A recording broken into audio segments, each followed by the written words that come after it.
Okay, thank you everyone for joining us today. Hello, good morning, good afternoon, good evening from wherever you're dialing in from. And welcome to this virtual panel, Nuclear Fusion Breakthrough, a contextualized discussion of the National Ignition Facility's fusion achievement announced in December 2022. My name is Ariana Smith. I'm the Executive Director for Lawyers Committee on Nuclear Policy. I'm very happy to host this conversation among three experts in their field today. Where we'll address the National Ignition Facility and its purpose, what actually happened in December, what's happened since then to some extent, and how international law informs the research and activities at NIF and where we might go from here. Before we begin and jump in, a few housekeeping items. This event is being recorded for later distribution, and also in line with our typical Zoom etiquette, if you could please keep your microphones muted throughout, that will support the best listening experience for all. All right, so to begin, I'll share a few words and then we'll move into some remarks from our esteemed panelists today. So most here today likely recall the breaking news announced by the Department of Energy and the Lawrence Livermore National Laboratory back in December that the Livermore Lab's National Ignition Facility, or NIF, had finally achieved a longtime goal of fusion ignition. In very simple terms, fusion ignition is a nuclear reaction that generates more energy than it consumes. Nuclear fusion is what powers the sun, and it's often touted as a way to provide what many claim would be near limitless energy on Earth. The National Ignition Facility is an inertial confinement fusion laser facility based at the Lawrence Livermore National Laboratory in California. This is a facility that is physically larger than a sports stadium, could fit 3 football fields inside. To attempt fusion ignition at NIF, 192 lasers fire with precision at a tiny pellet of hydrogen isotopes about the size of a pencil eraser. These lasers cause an implosion, generating extreme heat and pressure that forces the hydrogen isotopes into helium and releases energy in a thermonuclear reaction. In December, the 192 lasers at NIF delivered 2.05 megajoules of energy into a pellet, with the result of producing about 3.15 megajoules of energy. That more megajoules were produced that the lasers put in is what qualified this reaction as achieving nuclear fusion ignition. Over 11 years of research and experiments, the National Ignition Facility has conducted hundreds of experiments for fusion ignition, and this is the first and only one to succeed according to this benchmark of generating more energy than the lasers put in. So today, moving forward, we have 3 panelists here to discuss the history and purpose of the Livermore Lab and NIF, what these last 11 years have led to, the experiment itself and what that means for nuclear energy and in particular nuclear weapons, and the international law relevant to these activities. So each panelist will offer their insights and perspective in turn to start the rest of this event. And then after that, we'll hold a Q&A segment where we're happy to take questions for our panelists from participants. So please go ahead and throughout the event, feel free to send those in by chat, and I'll be doing my best to go through them to make sure we can get to as many as possible at the end of this panel. So next, I would like to turn the floor over to Mary Leah Kelly. Mary Leah is the Executive Director and co-founder of Tri-Valley Cares, Communities Against a Radioactive Environment, based in Livermore. Tri-Valley Care's overarching mission is to promote peace, justice, and a healthy environment by pursuing 5 interrelated goals, one of which is to convert Livermore Lab from a nuclear weapons development and testing facility to socially beneficial and environmentally sound research. Welcome, Mary Leah. We're happy to have you. Thank you, Ariana. So I'm going to talk a little bit about the history and the relevance of the National Ignition Facility to nuclear weapons design. And very briefly, Tri-Valley Cares has monitored the National Ignition Facility since about 1992, when it was an initial concept at the Livermore Lab. And in the mid-90s, I was actually the community representative on a Livermore Lab NIF panel. So most of my insights come from just outside the fence line of the lab and interviewing people, reading documents, using the Freedom of Information Act, etc. Some of them do come from inside the fence. Since its inception, NIF has been funded as a nuclear weapons activity. That's its actual budget line, weapons activity. And its owner, the Department of Energy National Nuclear Security Administration, runs NIF and not the Department of Energy Office of Science. And that's sort of really fundamentally important. It's run by NNSA as a nuclear weapons activity. And I'll tell you a little story from early on in the NIF years, when the Office of Science was called the Office of Energy Research. And I asked the Associate Director of Livermore Lab, who was in charge of lasers, why they wouldn't put it in the Office of Energy Research, now the Office of Science. And he said to me, we couldn't get it funded that way. The Office of Science, the Office of Energy Research, not interested in it. The way to get it funded was as a nuclear weapons facility, and that is what it is. The purpose of NIF, I'll quote from a couple of government documents, this one from DOE, to maintain a U.S. cadre of expertise in physics relevant to nuclear weapons. Another quote, NIF is to retain and attract talented scientists and engineers to nuclear weapons work. In other words, the compensation they got in part for not being able to blow them up full scale in Nevada. Livermore Lab's own institutional plan gives NIF's mission as first and foremost pushing the envelope on nuclear weapons design. Secondly, to provide a nuclear weapons effects testing environment, and that's where you test components of nuclear weapons in a sort of nuclear warfighting environment. And third and only last, to provide any science of interest to fusion. The amount of money that's been spent on the National Ignition Facility, again, as a nuclear weapons activity, very conservatively, I can estimate that at $12 billion so far for the National Ignition Facility and NIF-related R&D. When the lab and DOE say $3.5 billion, they're talking only about the steel and glass that was used in the construction. It has cost conservatively $12 billion. Others have estimated $17 billion. So that's your range. To say a few words about the National Ignition Facility and non-proliferation, Tri-Valley Cares and other colleagues on this call, including Western States Legal Foundation, John from Lawyers Committee, I thought I saw Bob from PSR. Collectively, we pressed for a non-proliferation review.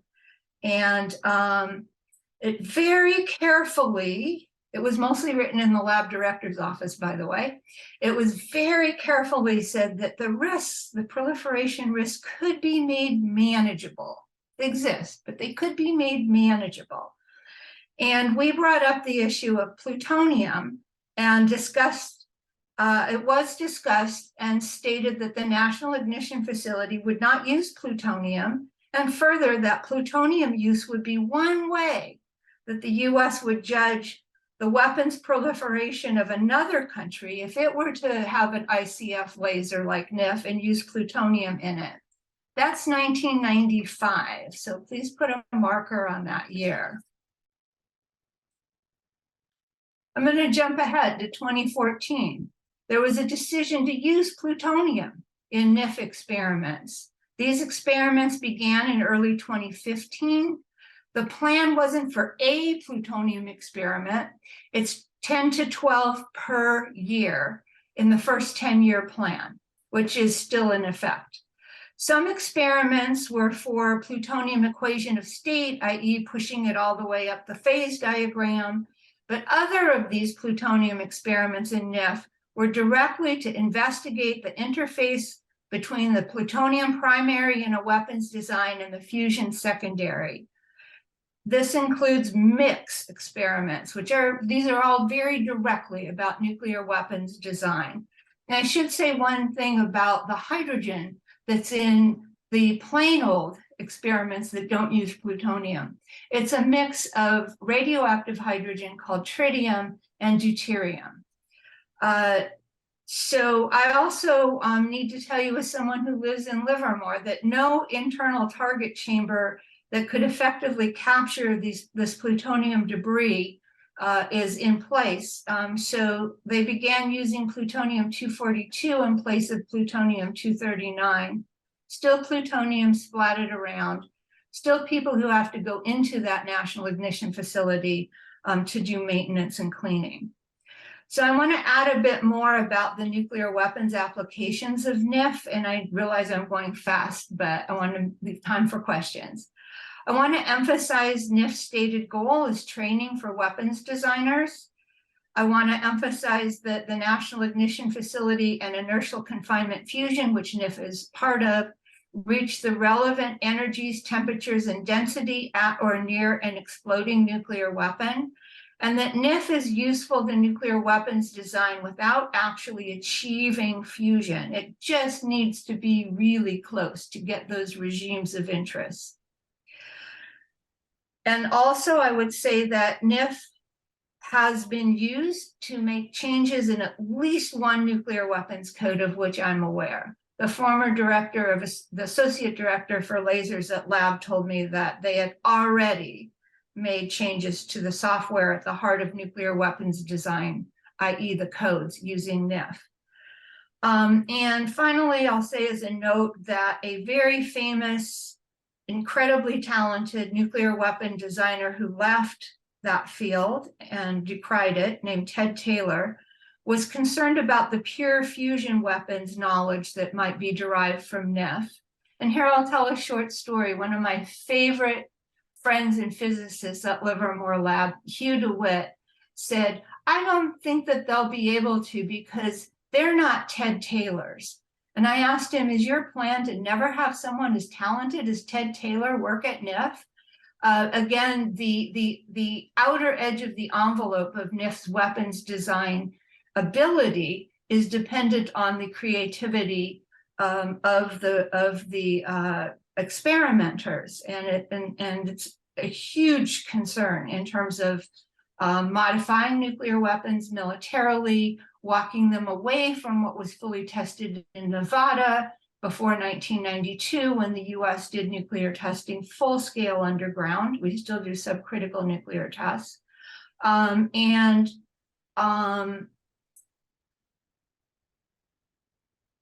it's already being used for this purpose, and it has great utility that is concerning to me that could take things the next step. What NIF is not for. So I've told you a little bit about what it's for. What it's not for. It's not needed for maintaining the safety and reliability of existing designs in the stockpile. I'll give you a quote. I'll give you two. Seymour Stack, who was Livermore Lab's premier nuclear weapons designer, called NIF worse than worthless, that's a quote, for maintaining existing nuclear weapons. And Bob Purifoy from Sandia Lab, who was retired at this time, but he told a New Mexico paper that NIF was useless for maintaining existing nuclear weapons. So there's your spectrum, folks. It's between useless and worse than useless for maintaining existing weapons. It really is about new weapon design, about pushing that envelope, about seeing how far we can go. And I want to point out, because I know there's some folks on here I can see that are my age-ish. Remember when it was said that the National Ignition Facility was absolutely necessary for the United States to have a comprehensive test ban treaty and to ratify it? I'm hoping this becomes useful at some point and that we do. And just understand that NIF was never needed for that in any technical way. It was a bargain to pay off the labs. That was the only way it's needed, as a bargain. As a money sink, but it's never technically needed, never will be.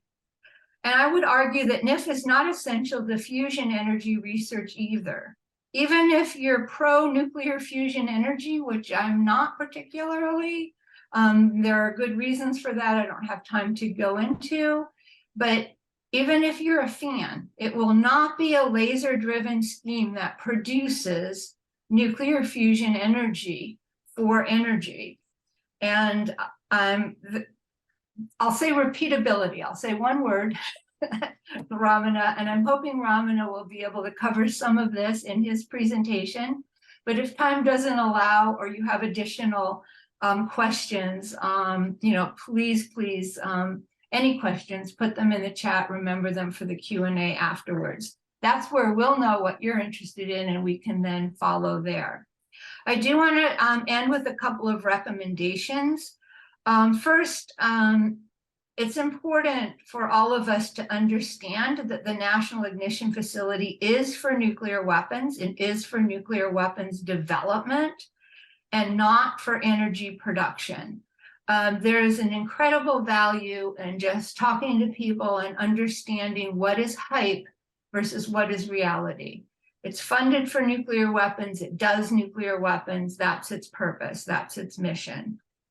I invite you to challenge the Department of Energy if it wants to tout it as a fusion energy tool. Challenge them to end classified experiments on the National Ignition Facility, including those that use plutonium, and to take NIF away from the National Nuclear Security Administration and put it in the Office of Science if they think it's such a valuable tool. And as you heard from my story, they actually don't and won't. But that helps to give lie to the hype that it is somehow this valuable tool. And with that, I'm going to turn it back to Ariana and my fellow panelists.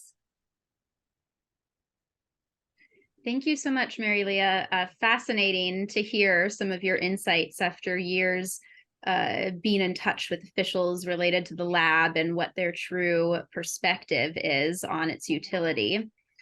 Next in this conversation, let me bring him up here. We're going to turn it over in just a moment to Dr. John Burroughs. John is Lawyers Committee on Nuclear Policy's senior analyst and former executive director of over 2 decades. And in this segment of the panel, I'd like to open the conversation to bring in international law. I'll just frame this by stating at the outset that the US, where of course the National Ignition Facility is based, has international legal obligations that the US has agreed to disarm, to prevent proliferation. And many of these obligations have made little to no progress in the decades since the US has taken them on. So there are questions about where NIF fits in here and where fusion ignition experiments fit in the international legal landscape. So I will now turn it over to John here to raise a few specific points on this matter and hopefully open the conversation further to how we can use international law to manage what's going on in the US, which relates to what's going on in other nuclear powers throughout the world too, who also have these obligations. John, over to you.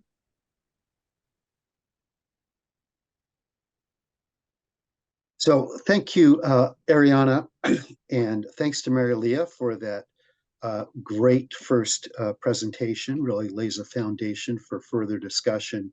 I'm going to talk first about the Nuclear Non-Proliferation Treaty, then about the Comprehensive Test Ban Treaty. To the extent there's time, I'll say something about the Treaty on the Prohibition of Nuclear Weapons as well. So, as Mary Leah has already said, based on U.S. government statements and non-controversial assessments by outside observers, NIF at a minimum is intended to and does help maintain scientists' skill and understanding necessary for maintaining the U.S. arsenal and for designing new or modified nuclear weapons, should that be deemed necessary. It has other relevant functions as well, which Mary Leah referred to. For instance, validating computer codes used to model nuclear weapons. So NIF, as part of the U.S. nuclear weapons program, is predicated upon the long-term maintenance of the U.S. nuclear arsenal. Such long-term maintenance is contrary to the obligation under NPT Article 6 to pursue in good faith negotiations on nuclear disarmament, meaning the elimination of nuclear weapons. That obligation was reinforced and specified by a 2000 NPT review conference, and I quote, an unequivocal undertaking to accomplish the total elimination of nuclear weapons. Good faith, a legal principle, requires that such obligations be fulfilled, and certainly that they be sought to be fulfilled on a reasonable timeline. I think that means that we're now 70 plus years into the history of NIF, 50 plus years into the history of the NPT. I think that means in the foreseeable future, within, say, 10 or 20 years. However you view a reasonable period, NIF and the Stockpile Stewardship Program, of which it is part, clearly assumes maintenance of the U.S. arsenal for the indefinite future, many decades. So in that respect, NIF as a weapons program is contrary to the spirit and the letter of the NPT. Now, Mary Leah has also talked some about NIF's role in assisting or potentially assisting in the design and development of new design nuclear warheads. As Mary Leah mentioned, it has also been theorized that NIF could contribute to the design of new types of nuclear weapons, like pure fusion weapons.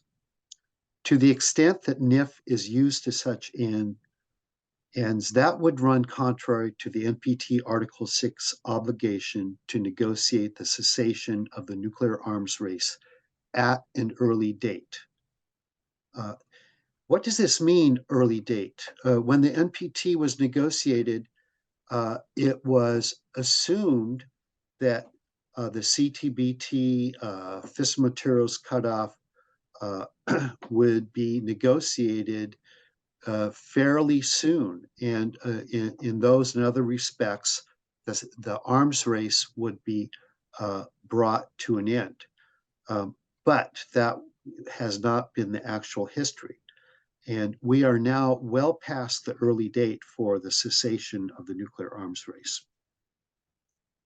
Now, let me talk some about the Comprehensive Nuclear Test Ban Treaty. The CTBT has not yet entered into force. Ratifications from a number of states, including the US, are needed for that to happen. The US has signed but not ratified the treaty. It does state its adherence to the basic norm of not conducting nuclear weapon test explosions.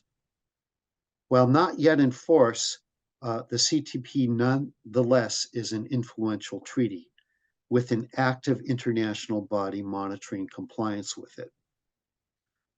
Now, listen closely to what the obligations are under the CTBT. States parties are obligated not to carry out any nuclear weapon test explosion or any other nuclear explosion, any other nuclear explosion. The preamble recognizes the obligation not to conduct such explosion constrains the development and qualitative improvement of nuclear weapons and ends, that's a quote, ends the development of advanced new types of nuclear weapons. As far as I can understand, as a non-scientist, there is no question that ignition in a NIF experiment, such as was achieved late last year, qualifies as a nuclear explosion. So on its face, the CTBT prohibits such ignition experiments. Further, as we've discussed, NIF is part of the nuclear weapons program. What are the arguments against this view? Generally, NIF experiments, which are contained, produce very small explosions, and they're conducted in a very large facility, are far different, obviously, than a typical explosive test of an actual nuclear warhead. Moreover, and this is going to get really arcane, so get ready.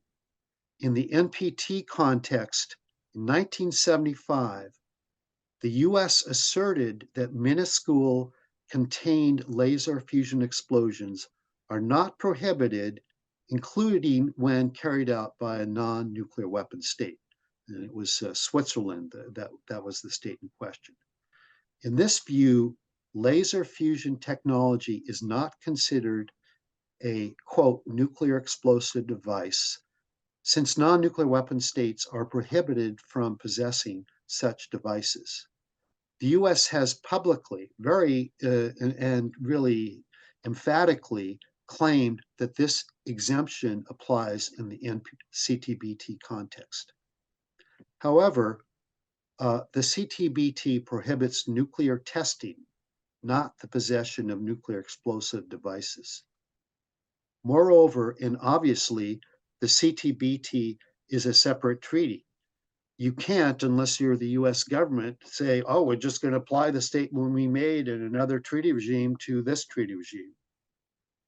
Now, it could be that the confidential negotiating history shows acquiescence in the US interpretation of the CTBT as not prohibiting laser fusion explosions. But we do not know that. Or perhaps more likely, the US enlisted key allies like Germany in an understanding that such explosions would be acceptable. That would be similar to the experience with the nuclear sharing agreement arrangements that predated the NPT. Nuclear sharing is where US bombs are deployed in several European countries, and they can be released to those countries for delivery in time of war. The US said, maintained that that sharing arrangement was consistent with the NPT, even though on its face, the arrangements are contrary to it. It is now nearly 30 years since the CTBT was negotiated. No CTBT review conference have been held since the treaty has not entered into force. Such conferences would have been appropriate forums for consideration of issues relating to laser fusion, magnetic fields, particle accelerators, or high explosives used to implode a target and produce a very small explosion. It would also be possible for the CTBT Executive Council or conference, according to the treaty text, to employ various means to investigate and settle disputed issues. One option is to obtain an advisory opinion from the International Court of Justice. But none of that has been available because the CTBT is not in force. Given all of the above, critics of laser fusion experiments and explosions are not in a strong position to argue that there is currently an indisputable violation of a norm against nuclear testing of any kind, military or non-military.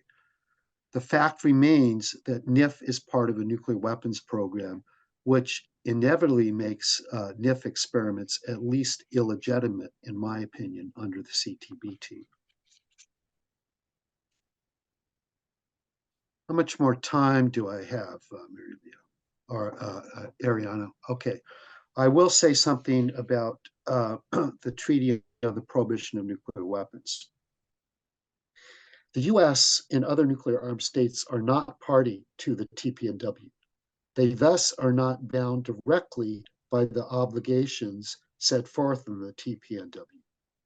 However, the TPNW reinforces and also helps develop relevant rules and principles as a matter of general international law, applicable to all states, whether or not party to the treaty. Accordingly, it is worth briefly reviewing certain TPNW provisions. The TPNW prohibits testing of nuclear weapons. No definition of testing is offered, but the preamble refers to the CTBT. So at a minimum, the prohibition covers nuclear weapon test explosions and other nuclear explosions. IALANA and other groups had proposed that in some way TPNW prohibitions extend to various experimental activities related to nuclear weapons, including inertial confinement fusion experiments. That could have been accomplished by including research as a prohibited activity or by defining testing broadly. The TPNW also prohibits development of nuclear weapons. Again, there is no definition. However, to the extent that an activity such as NIF experiments contributes directly to the modification of existing nuclear weapons or development of new ones or new types, that would be covered by the prohibition. Finally, the TPNW prohibits possession of nuclear weapons. It does not, however, clearly prohibit the retention or even acquisition of knowledge relevant to nuclear weapons. It also provides for the possibility to withdraw from the treaty under extraordinary circumstances. This was a disputed issue and it could have come out differently, but unfortunately it did not. So the actual outcome allowing withdrawal under extraordinary circumstances tends to weigh against there being a prohibition of acquisition of knowledge relevant to design and production of nuclear weapons. So in sum, the TPNW is not really all that helpful on issues related to NIF. So looking forward, the CTBT needs to be brought into force. That requires ratifications from the US, China, and several other states. Then issues relating to laser fusion and other technologies potentially capable of producing fusion explosions can be addressed within the CTBT framework. Back soon after the CTBT had been negotiated, scientists like Frank von Hippel and others were proposing various sort of restrictions that could have been put on such experimental activities within the CTBT framework, but there hasn't been the opportunity, as I've said, to pursue that. And then I'll just repeat something Mary Leah has already said. If, and it is a very big if NIF experiments are important to advance scientific knowledge and to advance development of energy sources, then NIF and laser fusion should be segregated from nuclear weapons maintenance and development nationally and internationally. Because you know there's laser megajoule in France and other countries such as Japan and Germany have advanced inertial confinement fusion programs. That's it for now, Ariana. Thank you. Thank you so much, John. I really appreciate that overview of some of these key instruments.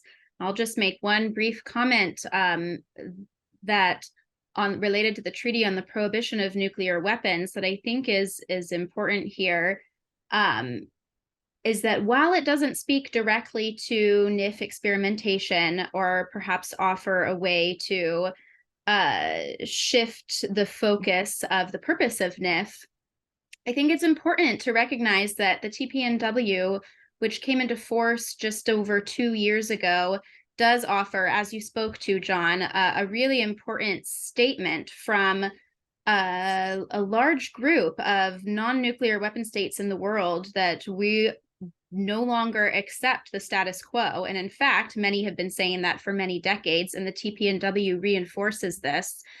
And I think this is a helpful tool to use in the in legal argumentation while we wait for the CTBT to come into force, which, as you say, needs to happen and should have happened long ago.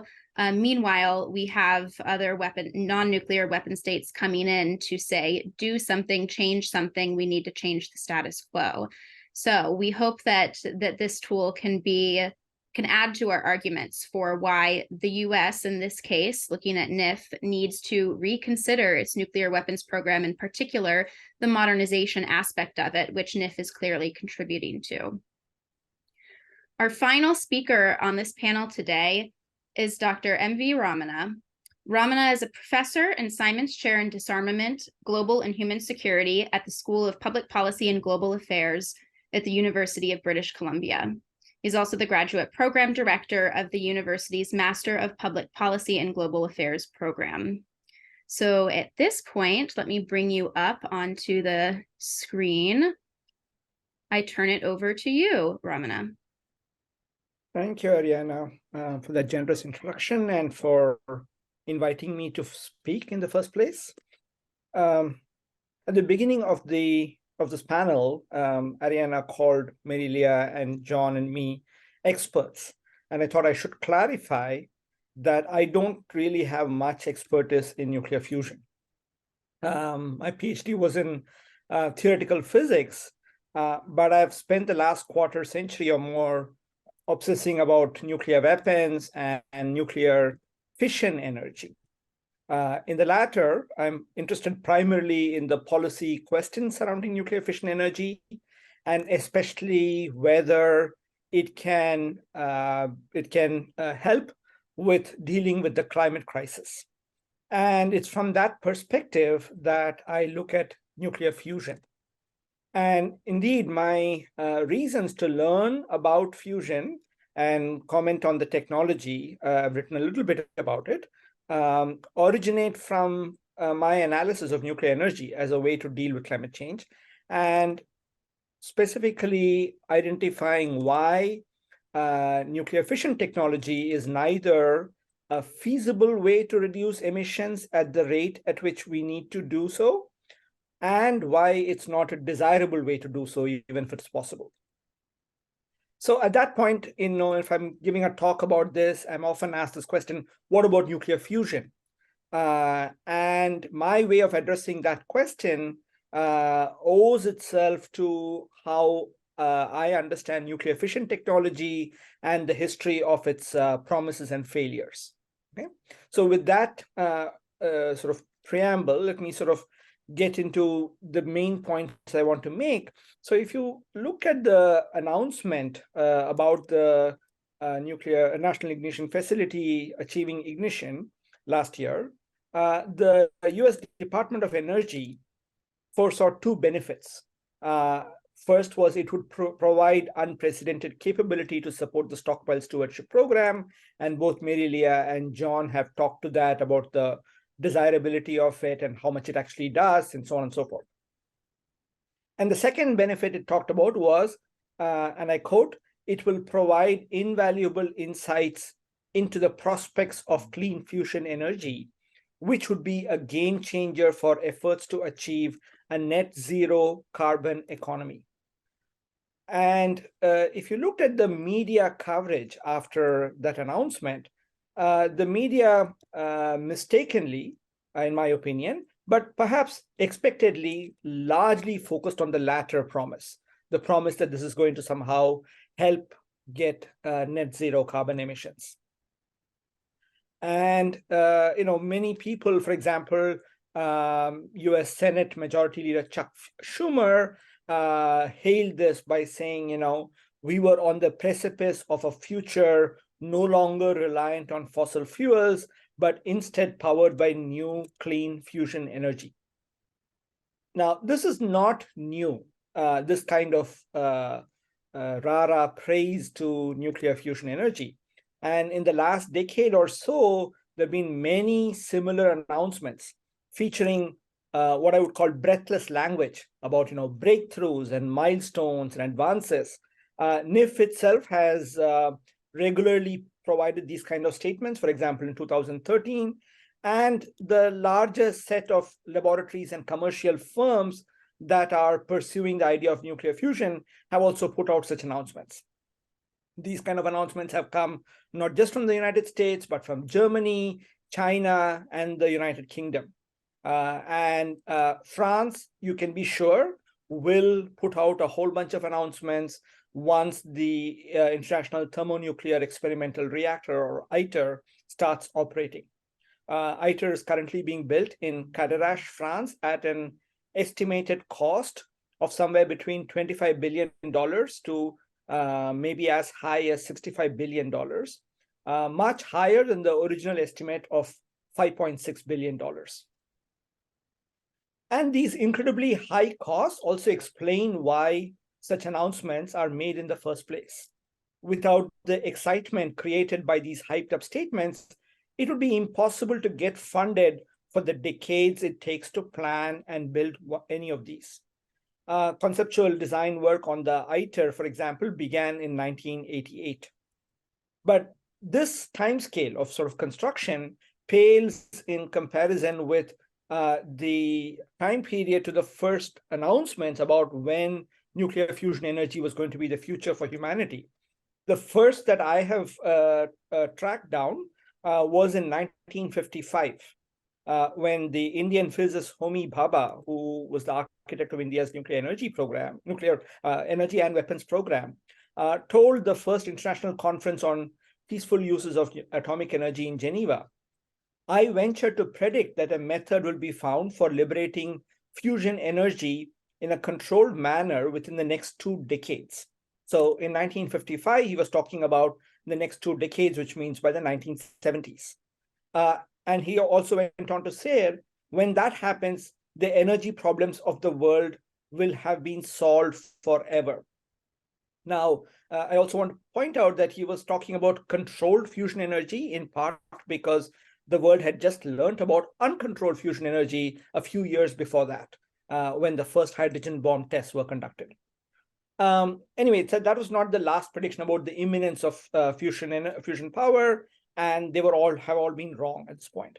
So let me explain why nuclear fusion is not around. Most media announcements would also say nuclear fusion energy is the future, but it's not imminent. It's not around the corner or something of that sort. That's kind of an obligatory disclaimer. But I think what is more important to realize is that generating electrical power from nuclear fusion is unlikely to ever be economically viable. It's not going to happen in any of our lifetimes for sure, and probably no lifetime. And this is because there are 3 basic challenges that confront the idea of using the same kind of process that happened at NIF to generate electricity. So the first is what I would call a physics challenge, right? The physics challenge is that if you want to produce energy or electricity, you would need to be able to produce more of it than is being used by the facility that's generating the energy. So in the case of NIF, in the last experiment, the lasers pumped in, as I think Ariana mentioned, 2.05 megajoules of energy, and about 3.15 megajoules came out. But remember that to generate that 2.05 megajoules of energy that went into the pellet, the 192 lasers at NIF consumed about 400 megajoules. And so you're already at like less than 1% of the energy that's being produced, that's coming out. And to this, you have to add all the energy that goes into running all the other equipment, the facility as a whole, and the energy used to construct the facility and the equipment. And you can see that, the energy generated was a minuscule fraction of the energy input. That's the first challenge. And so it's far from clear that even on sort of pure physics terms, whether nuclear fusion is ever going to be a source of energy, okay? So that's the first challenge. The second challenge is what I would call an engineering challenge.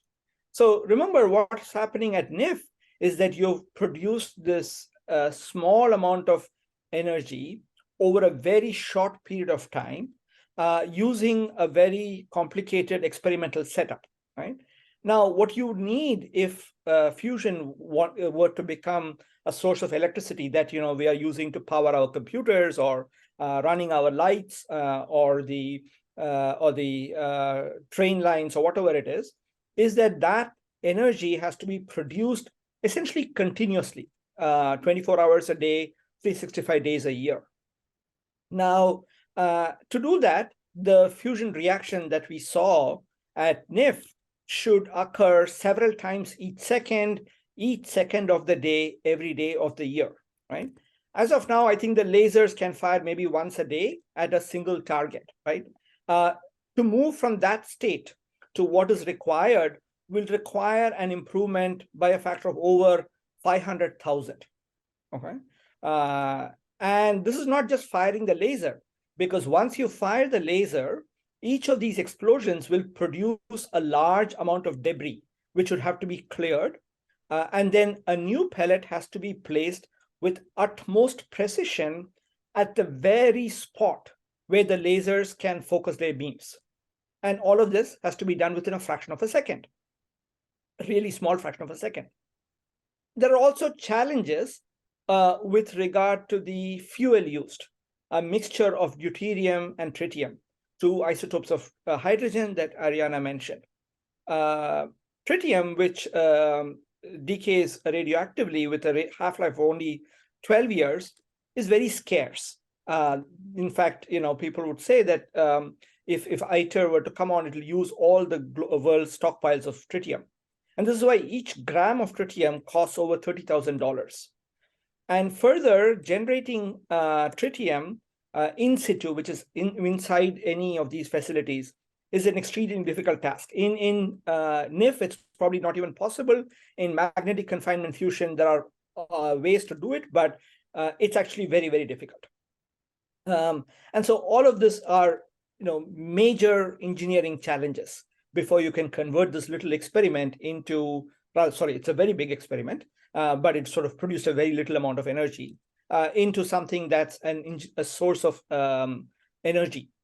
And then finally, and the third and the most important challenge, in my opinion, is the economic challenge of having this incredibly complicated process compete with other simpler and far cheaper ways of generating electricity, right?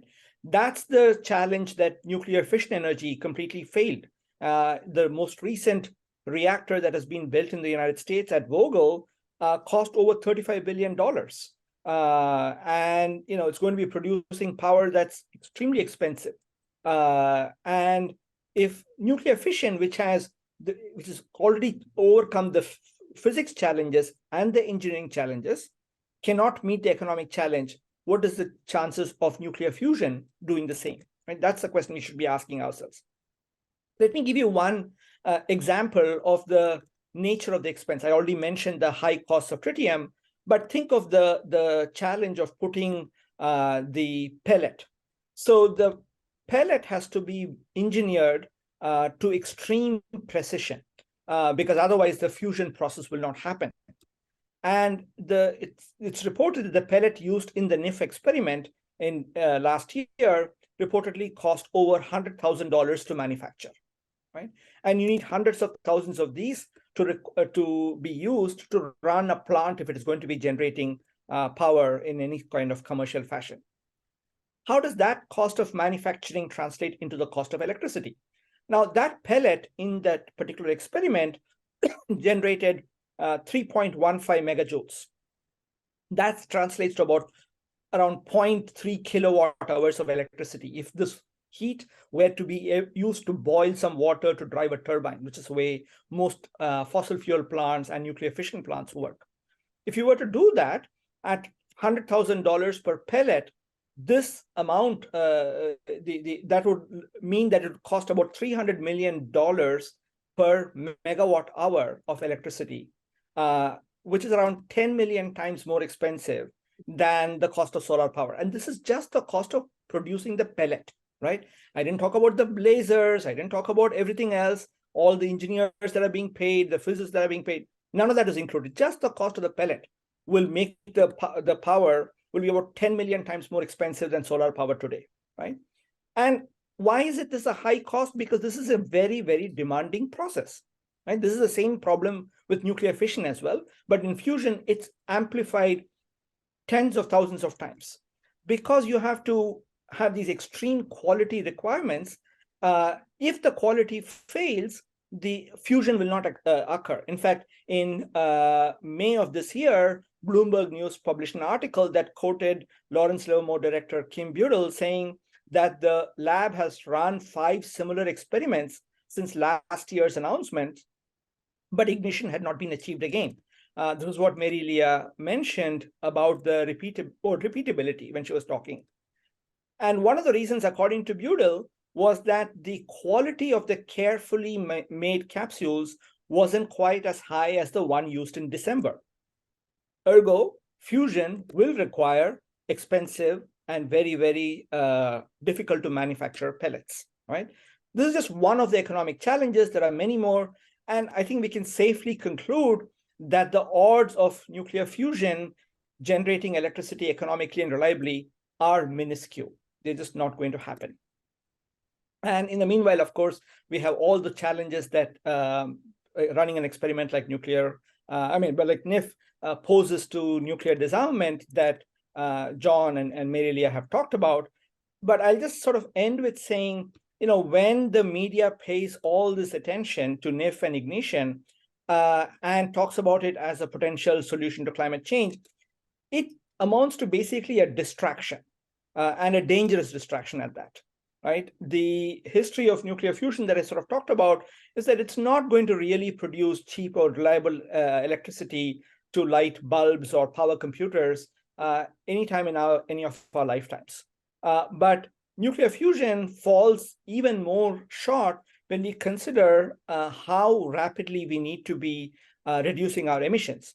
The Intergovernmental Panel on Climate Change, for example, has warned that to stop irreversible damage from climate change, the world will have to achieve net zero emissions by 2050, and nuclear fusion is just not going to play in that time frame.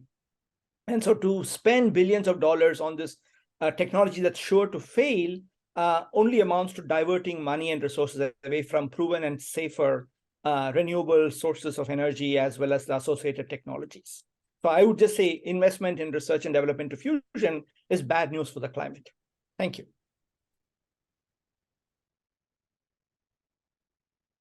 Thank you so much, Dr. Ramana. That was very illuminating. I know I already see a few comments coming in about how we can best publicize and support the facts you shared about the economic non-feasibility of fusion as an energy source. So thank you very much for each of our panelists' remarks. We are at the point of our program where we can turn to questions from our participants here. So please go ahead and post any questions you have for one or all of our panelists in the chat, and I'll do my best to work through them as they come in so that we can have a discussion here. I'll start with the first question, though, at the risk of indulging the distraction that may be the argument that NIF is useful potentially for fusion energy in the future. And this is likely a question for you, Ramana, but please chime in, Mary Leah and John, if you have some thoughts here. So much of the media coverage around this experiment and prior experiments, as you referenced, talks about the potential future of fusion energy as clean energy. So my question that I want to put out there is, what about potential byproducts or waste of the fusion process? How does that differ from, say, fission or other approaches at nuclear energy that we've considered? Is it really a clean energy source, even if we could achieve it?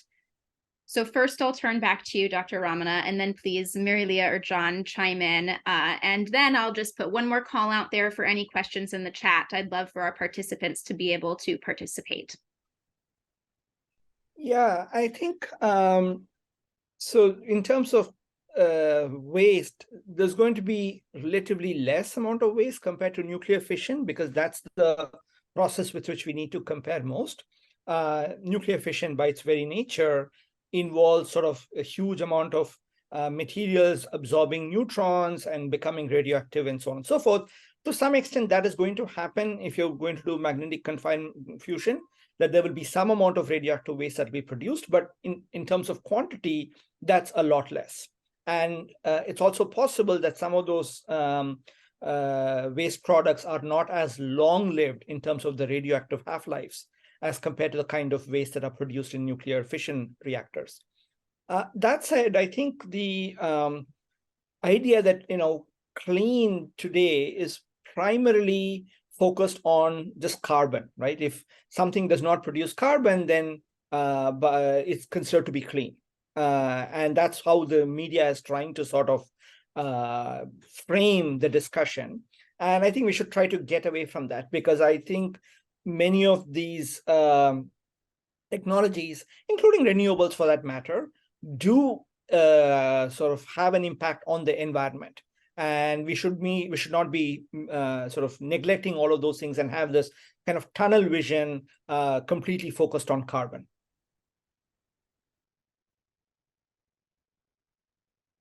Thank you so much. Mary Leah, I see you having some comments, but you're muted. So agreeing with what Ramana said, in terms of the waste, that the activation products and the other products of the debris will not be on the scale of fission or the same type. What's interesting at the National Ignition Facility, they're in the process of increasing the amount of radioactive tritium that they will use in each single experiment. And that discusses the fact that there'll be more emissions. So there are, and again, the scale is very small. So, think of it as a scientific project in some way at this point.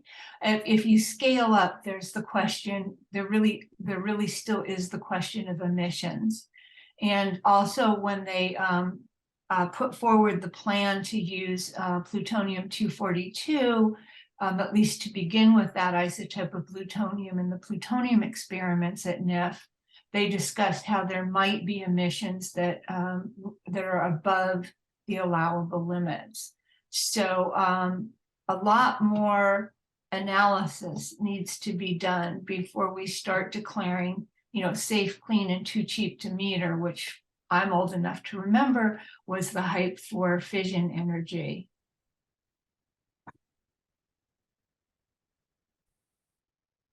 Thank you, Mary Leah. I want to turn now back to the question of funding, which has come up a couple of times in our conversation so far. So reporting recently shows that for 2024, the Pentagon aspires to, of course, a massive budget of $842 billion, which would be a 3% increase from this year, 2023. $56.5 billion is marked for nuclear weapon-related activities. And in particular, the National Nuclear Security Administration, which funds NIF, is seeking $18.8 billion, a 10% increase from 2023. The point I want to highlight here and open a discussion on is that the NNSA specifically only requested $212 million for its arms control and non-proliferation efforts. That's actually an 8% or just about an 8% decrease from what it devoted to this area in 2023. So I think there's an argument here that's worth discussing, given John's discussion about whether or not NIF activities are in compliance or arguably undermining our international law obligations, is where we are putting our money, where the US is putting its money in line with our legal obligations. The fact that NNSA is seeking, as usual, an extraordinary budget for nuclear weapons, and then limiting, in this time when we're witnessing also an international war that has involved nuclear threats and raised nuclear tensions, limiting its funding to arms control and non-proliferation. Is this a violation of law that the US is subject to? Or can it, at the very least, form effective arguments that it undermines that law, if not in violation? John, I open with you. Well, that's a very interesting suggestion and a new one, Ariana, that as far as I know, it's not only the Department of Energy we would be talking about here, it's the Department of State. At one time, there was a semi-autonomous agency in the Department of State, a famous one, the Arms Control and Disarmament Agency. Senator Jesse Helms engineered a deal in the late 1990s in which ACTA was disbanded. Well, losing ACTA was a real blow because it had a dedicated mission and knowledge and expertise and history that went to negotiation of arms control treaties, compliance with arms control treaties, and other issues as well. I am pretty sure it's not something I've examined in depth, but I'm pretty sure that one could say that the U.S. State Department capabilities for pursuing arms control and disarmament have declined very, very dramatically over the last 2 decades and remain at a fairly low state. So how can the U.S. comply with its obligation to pursue negotiations on nuclear disarmament if it doesn't have the capability to do so? So we'll add that to our arguments about compliance with the disarmament obligation. Thank you. Yes, it seems to me that there are arguments made by the U.S. that our significant achievements in reducing our nuclear stockpile show that we have made efforts toward disarmament, and that was true at a point. But when that is the primary achievement we've seen from the U.S. while still maintaining thousands of weapons, and as we just discussed, decreasing the capability to pursue further arms control, it's an important question. Mary Lee, I think you had some comments.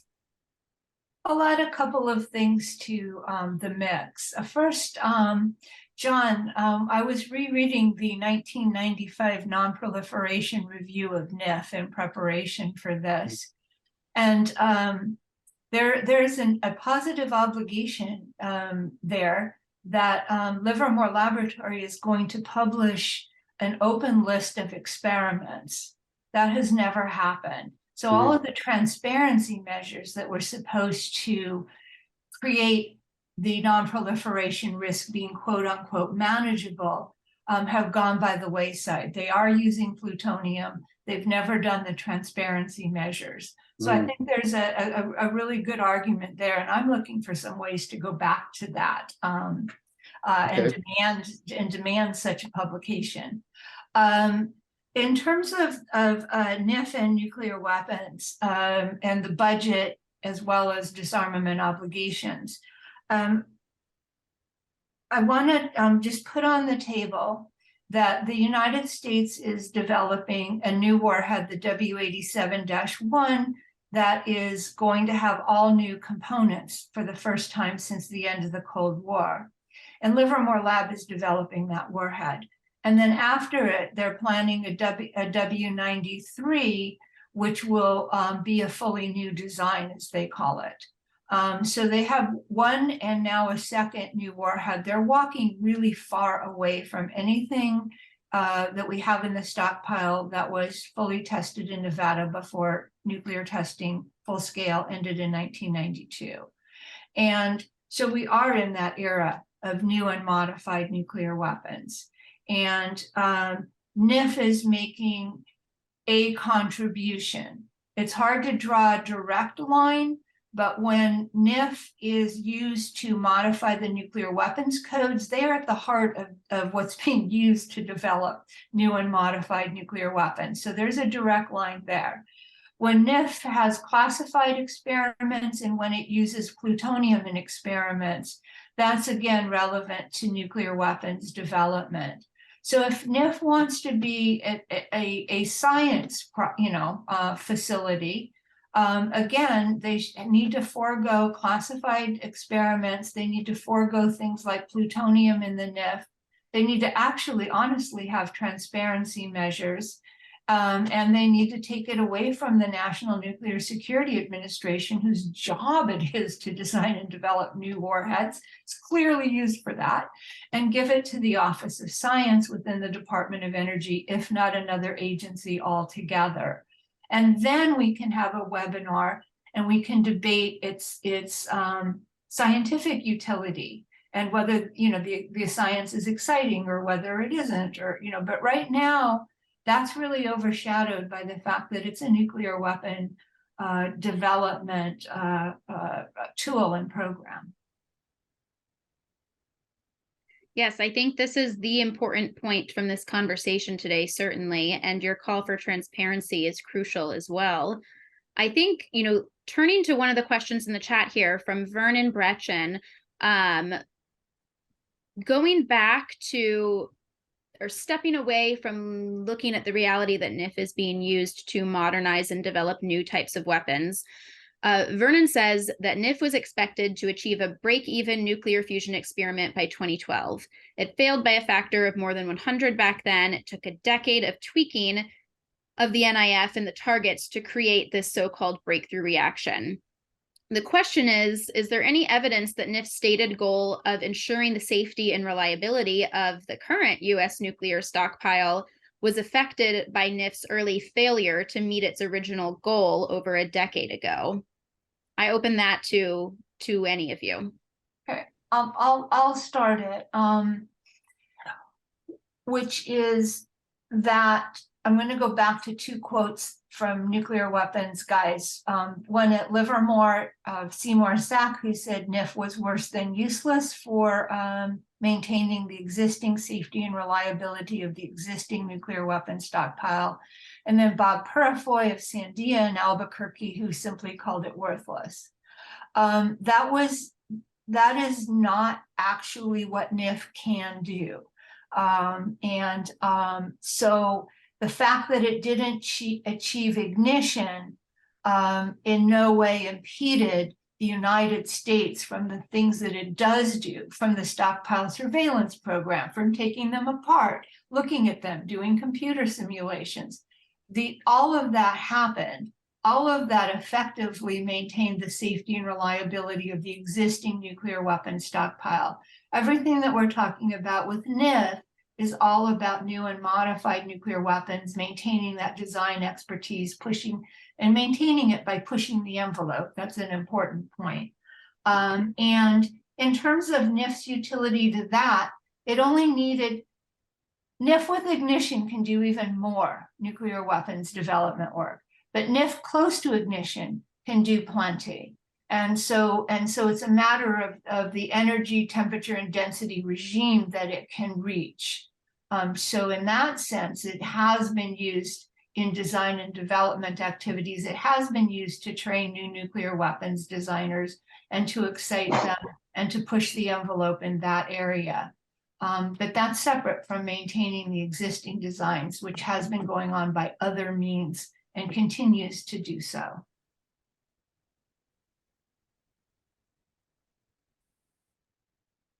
Any other comments on this question from either John or Ramana?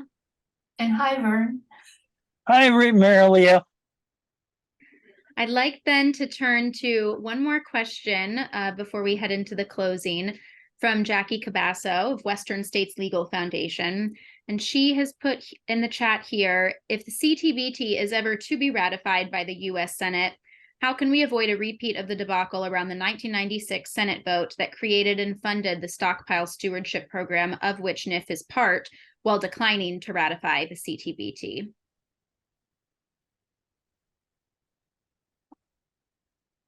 Yes, John.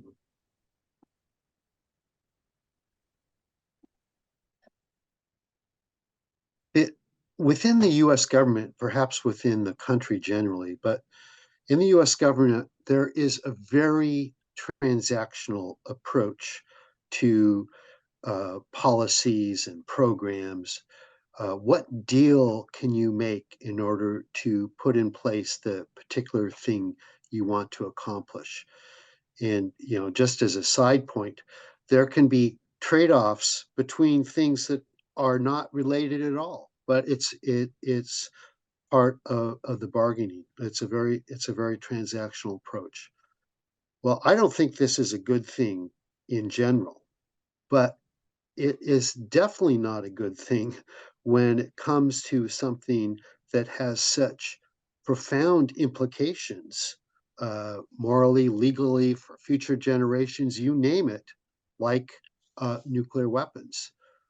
So, we need to insist that decisions relating to nuclear weapons, arms control, disarmament, are made, on the basis of principle and of interest, but not interest that can just be traded off against other interests. So that's my answer. And also, I think we should make Jackie Secretary of Disarmament. I agree.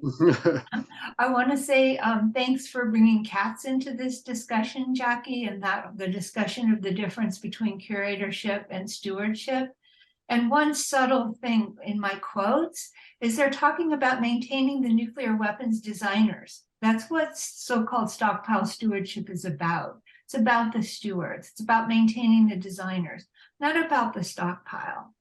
And Katz made a great contribution in arguing for a more minimalist way of ensuring safety and reliability of existing weapons without all of this care and feeding of designers who, by definition, want to do something new and push the envelope on design. Thank you, Mary Leah. Over to Ramana. Yeah, can I jump in just to say, I don't think I know the answer to this. I lived for a very long time in the United States. I never understood how stuff happens in Congress, how anything gets passed, which is probably why I moved to Canada. But I think the part of the issue, and I think Jackie knows this too well, it's about how these questions are framed, how this, any of these treaties are framed. And in the CTBT debate, you might remember that even the head of the Arms Control and Disarmament Agency, he was trying to sell the CTBT as something that would freeze countries on the nuclear learning curve, and thereby sort of preserve US dominance for the foreseeable future in the nuclear weapons field. And of course, this comment is intended to try and mollify people who are concerned that other countries might gain from this and so on and so forth, and the US will always remain the superior country there. But of course, it was seen in many other countries, including in India, where I was sort of following the debate there. And it played a very important role in leading India not to sign the CTBT, right? Mm-hmm. And so how many of these things are framed have global implications and not just within the US Senate and so on the US Congress. And so I think if you ever have to have another chance at getting the CTBT through, you would have to frame it as good for the whole world and not just for US superiority. That's, I think, one way to sort of do that. It's a tall order, I know that. And I think Jackie knows that too when she was asking the question. I was wondering if it's even a rhetorical question at this point. I think that's an important point. The ideology of U.S. exceptionalism is particularly insidious in every area of politics, and particularly foreign relations and international negotiations on things of global concern like nuclear weapons, certainly. Yeah. Well, we are... I'll also just add to that, this happens also in the climate change realm, often in many countries, it's not just in the United States, you're always sort of sold, Canada should get into this technology because then we will become the world's leaders and we can sell, whatever it's batteries or hydrogen to the rest of the world. Now, the rest of the world also wants to be in the same position, and not everybody can be number one. So I think we have to sort of talk about some of these things as shared problems and trying to find shared solutions.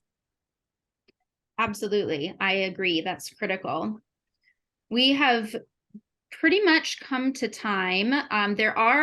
Jackie has some comments Mary Leah mentioned in the chat that are worth reviewing if you're in there. And I know we also had some comments from Alan Ware about the ability to use other binding legal instruments to hold the US and nuclear weapon states accountable for activities that run contrary to our obligations. So please, if you haven't looked in the chat, there's a few comments in there I would recommend our participants check out. But to close today, I'd just like to offer first my sincere thanks to John, Mary Leah, Ramana. This has been a really rich and educational discussion, I think, and I hope that our participants agree here. I'll reiterate that we are recording this session, so we will be sharing it for those who maybe joined late or would like to refer back to it at some point, and those who aren't here. So keep an eye out for that. We'll circulate it when it's ready. But in closing, I think there's three themes that I would say that kind of can sum up what we've been talking about, or takeaways from what we've been talking about. And those are curiosity, skepticism, and engagement.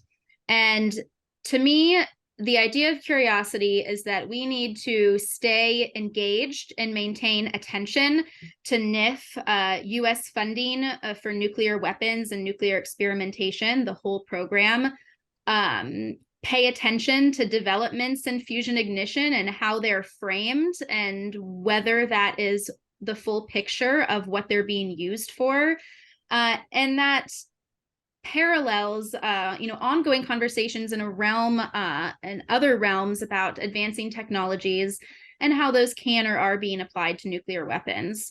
So I hope that this conversation has inspired for everyone here to develop or maintain your curiosity and pursuit of education on these issues, because that's essential for fueling our ability to advocate for change within the US and within the globe and targeting the nuclear weapon states.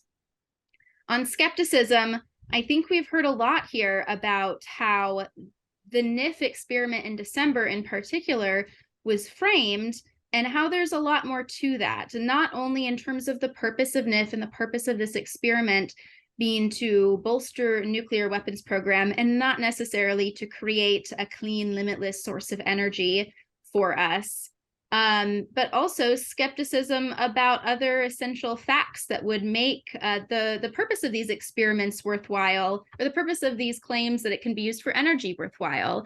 I'm drawing my mind back to Dr. Ramana's discussion of the financing of using fusion for energy, and a keen awareness of those realities really would inform a strong skeptical view about the purpose of NIF and its value to us. And then finally, on engagement, I think a takeaway here for certainly me and hopefully everybody else is that we have 3 panelists here, 3 organizations represented here, among many others, that are actively engaged in research on these issues and related issues, and advocacy both within the US and on the international level. Advocacy for compliance with international law, ultimately that will push forward nuclear disarmament, which is nuclear abolition. So please keep in touch with Lawyers Committee on Nuclear Policy, with Tri-Valley Cares, and with Dr. Ramana's research and work at the University of British Columbia. To that end, we really appreciate your coming here and supporting us, supporting this event today, and we hope that you will remain curious, skeptical, and engaged going forward. If any of my panelists have any final remarks, I would welcome you to chime in. But if not, I'll just give my thanks again and look forward to seeing you the next time. Thank you all. That's great. Great closing, Ariana. Thank you, Ariana. Thank you. Glad to have you all here.